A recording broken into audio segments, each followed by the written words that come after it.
एक गुरु का शिष्य बहुत गहन ध्यान कर रहा था, लेकिन उसका ध्यान केंद्रित नहीं हो रहा था। उनका मन सदैव विचारों से भरा रहता था। उसने अपने दिमाग को खाली करने की बहुत कोशिश की, लेकिन उसकी सारी कोशिशें नाकाम रहीं। अंत में जब वह सब कुछ कर चुका, तब वह अपने गुरु के पास गया और बोला, गुरुदेव, मेरा मन हमेशा विचारों से भरा रहता है। मैं एक जगह ध्यान केंद्रित नहीं कर पाता। जब देखता हूँ तो दूसरी चीज पर चला जाता हूँ, फिर तीसरी और चौथी चीज करता हूँ। मेरे दिमाग में हजारों विचार चलते रहते हैं और मुझे पता भी नहीं चलता कि ऐसा कब होता है। बहुत समय बाद मुझे एहसास होता है कि मैं क्या करने बैठा था और क्या सोच रहा था। हे गुरुदेव, मैं अपने दिमाग को विचारों से खाली करना चाहता हूँ। मैं चाहता हूँ कि मेरे मन में एक भी विचार न रहे। जब चाहूं तभी विचार उठना चाहिए। गुरु ने कहा कि किसी भी समस्या का समाधान तभी होता है जब हम समस्या की जड़ तक पहुंचते हैं, समस्या को ठीक से समझते हैं और जानते हैं। क्या आपने उस मन को भी जाना है जिसे आप खाली करना चाहते हैं? शिष्य ने कहा, गुरुदेव, मैंने मन को जानने की बहुत कोशिश की है, लेकिन जितना इसके बारे में जानता हूँ, यह उतना ही रहस्यमय होता जाता है। गुरु ने कहा, जाओ और छोटे छोटे पत्थरों से भरा एक घड़ा ले आओ। तब शिष्य छोटे छोटे पत्थरों से भरा एक घड़ा ले आया और गुरु के पास रख दिया। गुरु ने कहा, इस घड़े को अपना मन समझो और इस घड़े में पत्थर भरे हुए हैं। अब इस घड़े में और पत्थर डालो। शिष्य घड़े में पत्थर डालने लगा। घड़ा पहले से ही भरा हुआ था। 12वां पत्थर रखते ही बाकी सभी पत्थर नीचे गिरने लगे। तब गुरु ने कहा, रुको और ध्यान से देखो। अब घड़े में कोई पत्थर तो नहीं आ रहे हैं, बल्कि वह नीचे गिर रही है, क्योंकि यह भर गया है। इसमें जो भी आ सकता था वह आ गया। अब और पत्थर नहीं आएंगे। यदि आप दूसरा पत्थर लगाना चाहते हैं, तो पहले पत्थरों को बाहर निकालना होगा।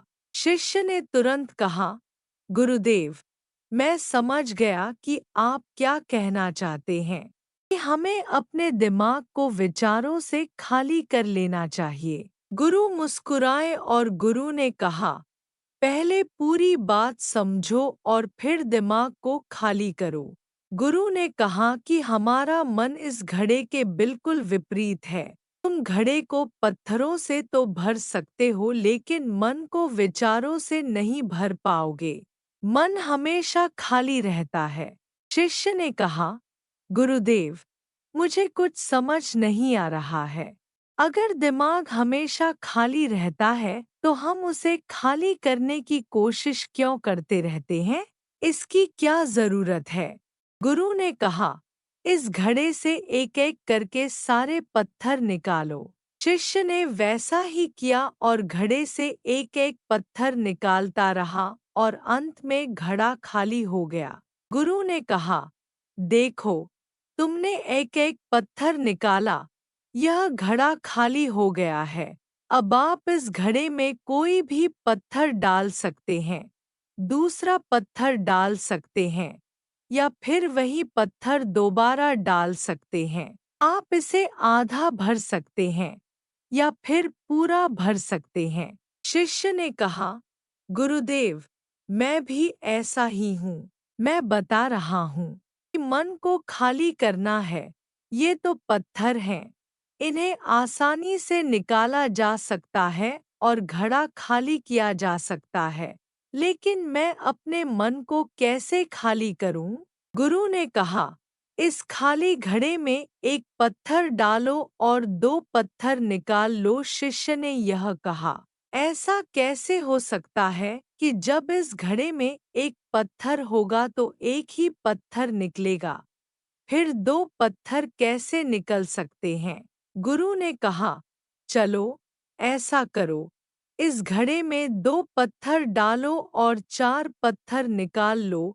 शिष्य ने कहा, गुरुदेव, यह कैसे संभव हो सकता है? ये कोई चमत्कारी बर्तन नहीं है कि 1 डालो तो 2 निकालो, 2 डालो तो 4। गुरु ने कहा, यह घड़ा चमत्कारी नहीं है, लेकिन तुम्हारा घड़ा यानी तुम्हारा मन चमत्कारी है। यदि आप इसमें एक विचार निकालेंगे तो इसके पीछे 2 विचार होंगे।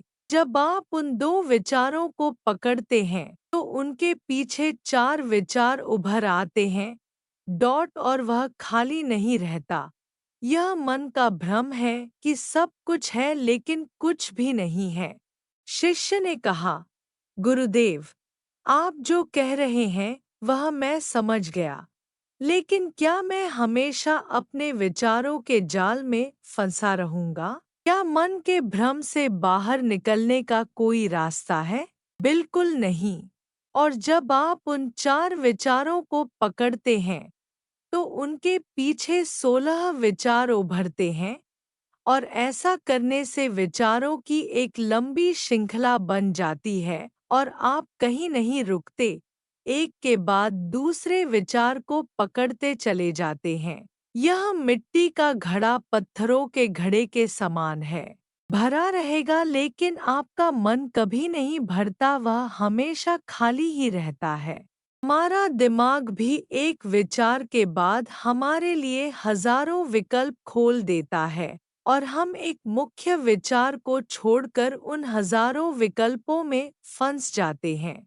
शिष्य ने कहा, मैं आपकी बात अच्छी तरह समझ गया हूँ, लेकिन अब मुझे क्या करना चाहिए? मेरा मार्गदर्शन करें। गुरु ने कहा, मन के जाल में मत उलझो, मन को खाली करने की कोशिश मत करो, अपना ध्यान इकट्ठा करो, एकाग्रता लाओ, जो भी कर रहे हो उसे अंतिम मानकर करो। ऐसे करो कि बाद में इसमें आपको कुछ भी करने की जरूरत नहीं है। और जब आप किसी दूसरे विचार पर काम करते हैं तो बस उसी पर काम करें, कोई दूसरा विचार नहीं। मन के भ्रम से बाहर निकलना इतना आसान नहीं है, लेकिन अभ्यास सब कुछ कर सकता है। शिष्य ने कहा, गुरुदेव, मैं भी ऐसा ही करूंगा। यह समझाने के लिए आपका बहुत बहुत धन्यवाद। हम सभी अपने दिमाग को खाली करने की कोशिश करते हैं, मन में उठते बैठते विचारों से परेशान रहते हैं। हम चाहते हैं कि ये विचार कहीं चले जाएं और हम शांत हो जाते हैं, लेकिन जितना हम इन विचारों से दूर भागते हैं, हम विचारों का उपयोग करते हैं कि वे हमें शांत करते हैं, और वे आपके उन्हीं विचारों से जुड़े होते हैं जिन्हें आप छोड़ना चाहते हैं। इसलिए ये विचार इतनी शक्तिशाली हैं। जब आप सोचना ही नहीं चाहते, तो आप शांत रह सकते हैं। यह तभी संभव है जब आप शांत रहने की कोशिश करना बंद कर दें और अपनी समस्या को हल करने पर ध्यान दें। ध्यान केंद्रित करें और समझें कि चिंता करने से नहीं, बल्कि सोचने से समाधान मिलता है। गुरु ने कहा, इस मिट्टी के बर्तन को पत्थरों से आधा भर दो। शिष्य ने वैसा ही किया। फिर गुरु ने कहा, अब इन पत्थरों में से एक पत्थर चुन लो और उस पत्थर की एक छोटी सी मूर्ति बनाकर मुझे दे दो। मैं जानता हूँ कि तुम एक अच्छे कलाकार हो। जब शिष्य ने 11वां पत्थर निकाला और उस पत्थर को तराशना शुरू किया तो उसे एहसास हुआ कि यह पत्थर अच्छा नहीं है। तो उसने घड़े से दूसरा पत्थर निकाला। उसे वह पत्थर भी पसंद नहीं आया। फिर उसने तीसरा पत्थर निकाला। उसका रंग उसे पसंद नहीं आया। फिर उसने चौथा पत्थर निकाला, लेकिन उसे इस पत्थर में एक दोष निकला। इस प्रकार उसने लगभग सभी पत्थर बाहर फेंक दिए। उसे ऐसा करते देख गुरु ने कहा, वह पत्थर जो तुमने पहली बार निकाला था, यह समझकर उसी पत्थर की खोज करो कि तुम्हारे पास कोई दूसरा पत्थर नहीं है।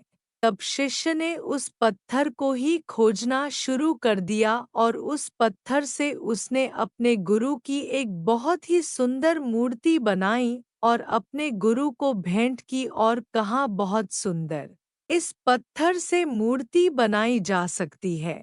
मैं इसका विचार भी नहीं कर सकता था। गुरु ने कहा कि जब कोई दूसरा विकल्प नहीं है तो हम अपनी सारी ऊर्जा उसमें लगा देते हैं और उसे सर्वश्रेष्ठ बनाते हैं। जब कोई दूसरा विकल्प है तो हम सिर्फ पत्थर चुनते रहते हैं। मान लीजिए कि मूर्ति नहीं बनाई गई है। दोस्तों, आज की यह कहानी आपको कैसी लगी और इस कहानी से आपको और क्या सीखने को मिला? कृपया यह भी हमें कमेंट करके बताएं।